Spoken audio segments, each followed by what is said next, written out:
Hi, this is Lamonda with Monda Moo Designs. Today I'll be showing you how to make a t-shirt with the Silhouette Cameo. Now let's get moving.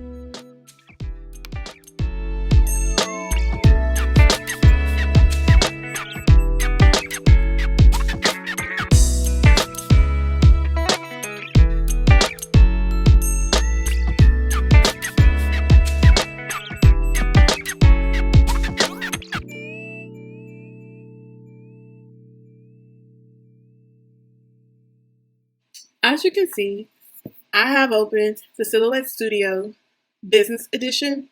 This is the software that is compatible with your Silhouette Cameo cutting machine. Note, I do have the Business Edition, which allows me to do, it just has a lot more features, which allows you to do more things, which if you really are serious about designing and making this a hobby and or side business, you definitely want the Business Edition. The first thing we're going to do is we're going to create, starting with a blank project, we're going to import a design. Now, you can either create a design from scratch, or you can import a design that's already created. To help save time, I will typically find and purchase a design, usually on a website such as Etsy, to use for some of my designs. And that's what I'll be doing today. So I've already purchased a design, and now we're just going to import it. So we're going to go to File and Merge. And as you can see here, we have 4 different file types. With the Business Edition, I am able to import an SVG file directly into the Silhouette Studio, which is amazing because it's already pretty much cut ready. So this is the file that we have. And again, it's going to go on an infant t-shirt. So we want to resize it and make sure that it's cut ready. So there's a few things that we need to do first. As you can see, each element is individual right now. And to make things easy, I'm going to select all of the elements and we're going to right click and group. This will allow me to move about as I want to, as well as to resize everything together as a whole. Now the size that we're going for, the ideal size that I'm looking for is a 6x6. But in order to keep things into perspective, we're going to keep this design the size that it is when we imported it because it's perfect. I don't want it to be too tall. So 6.094, let's just try to make it to a 6. We can resize it a little bit. We'll keep it here. 6.032 is the height and 5.255 inches is the width. It's just about cut ready, but the last thing we want to do is to make sure that we mirror our design. If you do not mirror your design, then when it's time to cut and to weed your vinyl, your design will be backwards. You don't want that. So I always do it in the early stages. So I just right click and then I click flip horizontally, and it's going to go ahead and mirror your design. And that's because the way you insert your vinyl, you want it to cut on the back of the vinyl. So we have our design mirrored, and the next thing we're going to do is to make sure our design space is set up correctly, our page setup. I go ahead and size my design space according to the size vinyl that I'll be using. And today I'll be using an 11x15 sheet of vinyl. So once you have your design how you set it, how you want it to be, we're going to send to our cutter. Everything in red is what your machine is going to cut. I have a Silhouette Cameo 3, so it does have an auto blade to where I don't have to adjust the blade. It does it automatically. The type of material that we'll be using is a heat transfer vinyl by Caesar, the company Caesar, and it's a Caesar Easy Weed vinyl. So in your cut settings, you want to select heat transfer smooth. You want to make sure it's set to cut, and you want to make sure it's set to auto blade, which again, your auto blade is going to automatically create your settings, and then we'll be ready to send.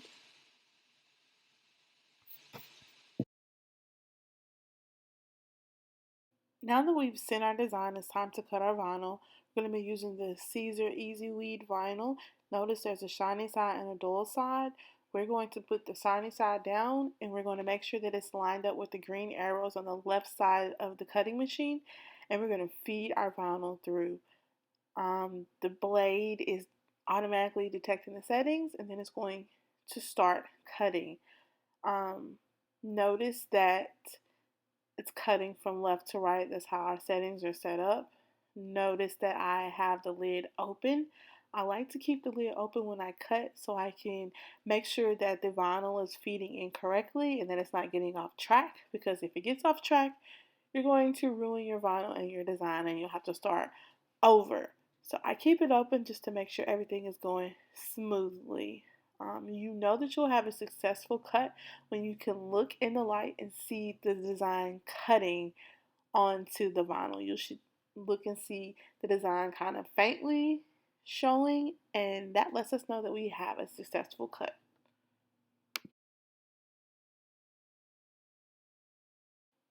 As you can see, I've cut off the extra vinyl that we don't need. And now it's time to weed our design. You'll do this using a weeding tool. And I found this one from my local Dollar Tree store. So you're going to pierce the corner of the design and pull back the extra or the excess vinyl to reveal our cut design. You just take your time doing this. There is a clear carrier sheet at the bottom, so your design is going to remain stuck to that carrier sheet while the extra vinyl is going to be pulled up. And you just want to take your time doing this. Sometimes if you get in a hurry, your design may lift off of the carrier sheet, and you don't want to do that. So you just want to make sure that you are taking your time, paying attention to those intricate details that sometimes will get lost or lifted from your carrier design. I've spent lots of time trying to find a dot to an I or the inside of an A or something. So you just want to make sure you're paying attention to what you're doing during this weeding process. So you're just going to go through and weed your details, weed out that extra vinyl that you do not need. And as you weed, you'll see your design coming to life. And you'll know what areas to weed because you'll see your cut lines. During this time, I also will use or have my computer screen up with the original design, and I'll use it as a reference to make sure I am for sure weeding out the correct parts of the design, because sometimes it can get tricky. So I'll just use my screen and refer to it as a reference. So as you can see here, that's what I'm doing. Taking my time, weeding the design, making sure I'm leaving what's supposed to be left and weeding out what we do not need.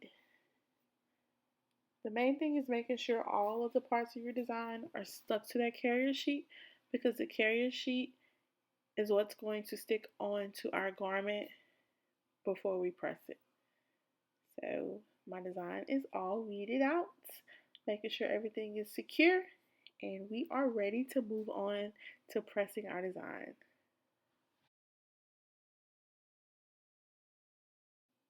It's now time to power on our heat press. Caesar Easy Weed needs to be pressed at 305 degrees. So we're going to go ahead and set that temperature.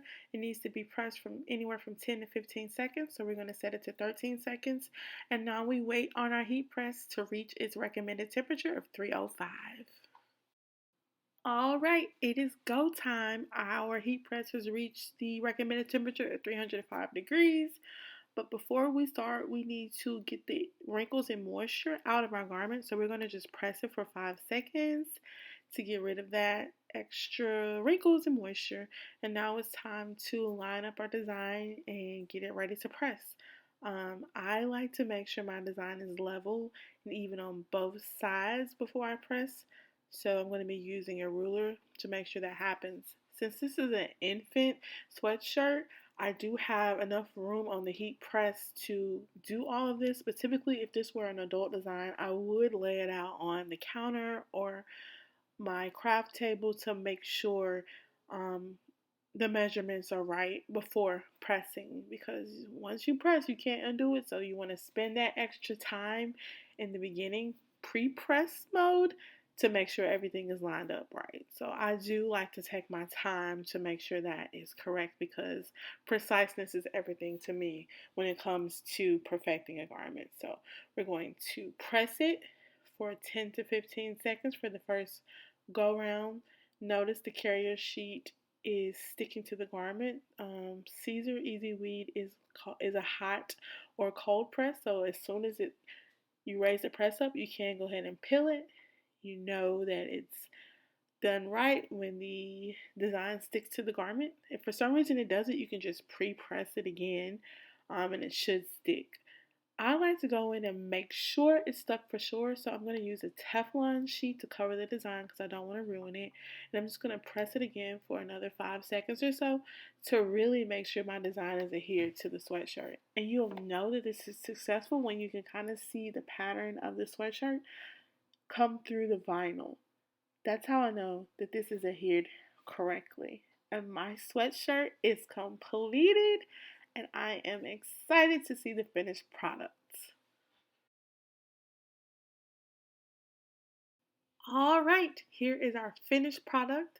I hope that it was easy to follow and that you were able to create your own custom garments as well. Be on the lookout for more tutorials from Monda Mood Designs. Happy crafting!